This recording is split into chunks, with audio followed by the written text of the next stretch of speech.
基美医学中心大肠直肠外科的医师黄宣义表示，底层的组织其实伫个人体有真重要的作用，伊是由黏膜下血管、结缔组织加细小的平滑肌纤维所组成，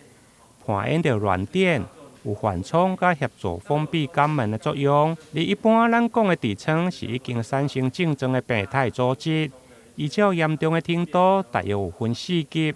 治疗方式有分手术加非手术。治疗的部分呢，一般来说呢，我们可以分成是非手术跟手术的部分啦。那这并不冲突啦，也就是说，就算手术的话，还是可以辅助以非手术的部分。那一般非手术的部分，我们常常用的就是，譬如说一些软便药啊、痔疮药膏啊这些的，来消除局部的肿胀跟疼痛啦哈。再下来的话，最好是可以搭配饮食的调整哈，让它的排便哈或者是一些作息可以更正常一些啦，这才可以根本的解决它的问题。那再下来，如果再严重一点的话，那就可能需要跟病患商量，谈到说，是不是这种情况下哈有需要接受手术的治疗哈来。缓解它的一些，譬如说疼痛啊、肿胀啊，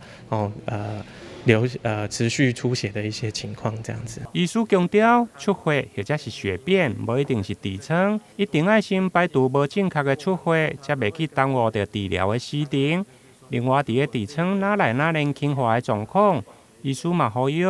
少年人爱避免坐伤久，而且嘛爱注意饮食，避免日时暗时来颠倒病。台南新闻林根采访报道。